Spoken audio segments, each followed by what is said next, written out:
Halo semuanya, kembali lagi dalam video belajar pajak kali ini, tentunya bersama dengan Meranti. Kita akan membahas terkait biaya-biaya apa saja yang muncul atas transaksi pembelian rumah atau tanah. Nah, jadi wajib pajak perlu mengetahui hal-hal ini sebelum melakukan transaksi pembelian tanah atau rumah ya. Seperti apa pajak-pajak apa saja yang muncul atau biaya-biaya apa saja yang muncul. Yuk simak video ini sampai selesai. Yang pertama adalah BPHTB. BPHTB ini adalah biaya perolehan hak atas tanah dan bangunan.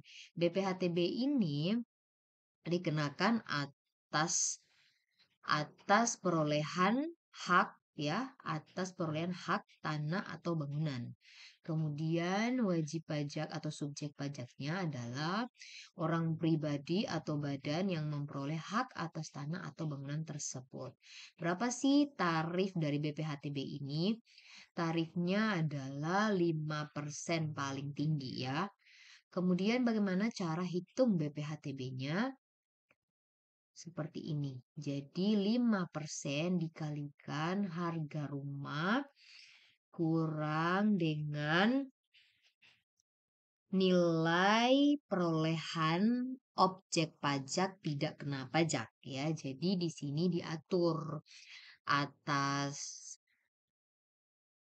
perolehan hak tanah dan bangunan ini diatur ada batasan untuk tidak dikenakan BPHTB.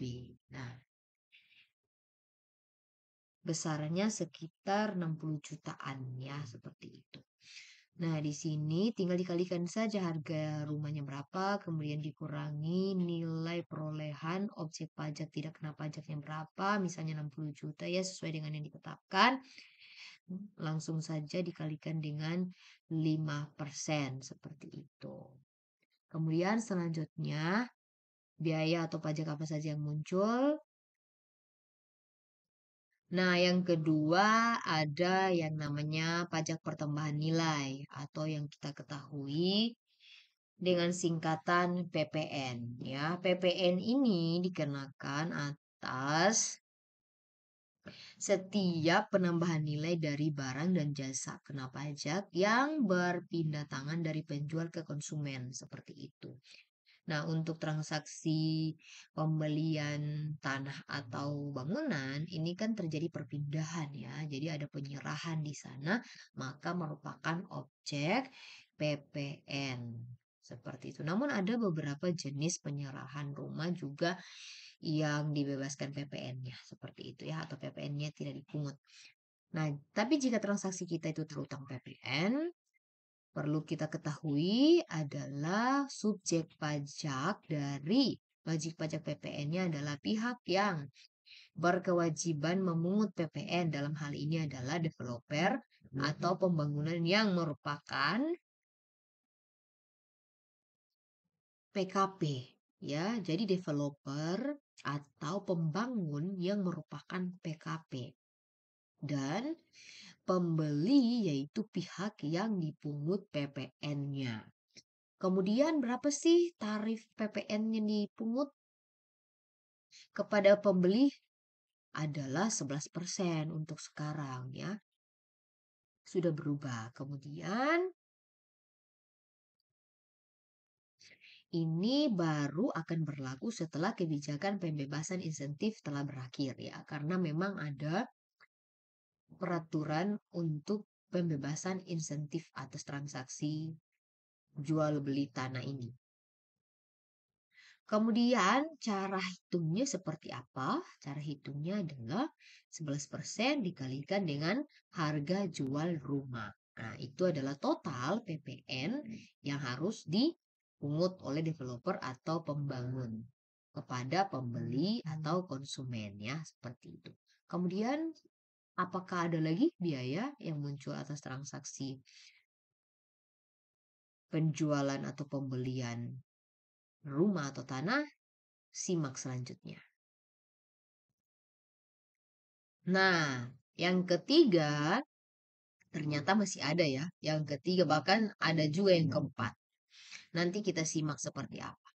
Nah, yang ketiga ada yang namanya bea balik nama atau BBN. Bea balik nama ini adalah sejumlah biaya yang harus dibayarkan ketika seseorang ingin mengganti nama pemilik yang tercantum dalam sertifikat hak milik suatu properti. Ya, jadi kalau misalnya kita sebagai pembeli membeli tanah atau bangunan dan sertifikatnya itu ini atas tanah ya. Sertifikat itu atas nama orang lain dan kita ingin balik nama, maka akan dikenakan bea balik nama. Subjek pajaknya apa? Yaitu penerima hak baru atas properti. Berarti si pembeli ya yang ingin merubah namanya. Kemudian berapa tarif bea ini? Nah, tarif bea balik nama ini rata-rata besarnya itu adalah 2% dari nilai transaksi atau sesuai peraturan daerah dan dapat diurus langsung atau menggunakan jasa notaris. Jadi bisa ya, bisa kita urus sendiri atau kalau kita tidak mau repot, kita bisa menggunakan jasa notaris untuk melakukan hal ini. Kemudian selanjutnya ada yang namanya AJB ya. AJB AJB ini adalah akte jual beli. Jadi akte jual beli ini adalah dokumen berupa bukti telah terjadi jual beli, ya kan? Dan adanya pengalihan hak atas tanah dan bangunan. Jadi ketika kita membeli sesuatu tentunya harus ada sesuatu yang bisa mengesahkan transaksi tersebut. Nah, untuk tanah dan bangunan itu ada yang namanya akte jual beli, ya seperti itu. Nanti berdasarkan akte jual beli baru kita buat sertifikat atas nama kita sendiri ya. Kemudian biaya pembuatan AJB ditanggung oleh pembeli rumah ya.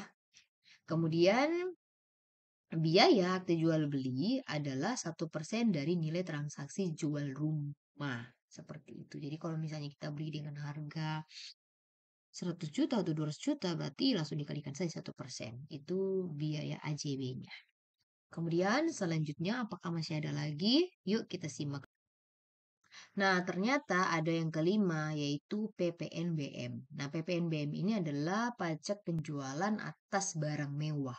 Jadi kalau misalnya kita beli rumah atau gedung mewah, nah ini biasanya terutang ya. Jadi PPNBM ini dikenakan atas apa? Pajak yang dikenakan pada barang yang tergolong mewah. Oke. Kemudian PPNBM ini berlaku jika rumah yang dibeli termasuk mewah, yaitu senilai 20 miliar untuk rumah tapak dan 10 miliar untuk apartemen. Jadi seperti ini nilainya. Baru akan dikenakan PPNBM atau tergolong mewah ya, barang mewah. Kemudian subjek pajak dari PPNBM ini apa? Adalah pembeli rumah. Rumah yang dibeli langsung dari developer jika tidak berlaku lagi. Jika tidak berlaku lagi jika dibeli dari perorangan ya. Jadi ini berlaku hanya ketika dibeli langsung dari developer. Tapi kalau dibeli ke perorangan maka tidak dipungut atau tidak terutang PPNBM ya.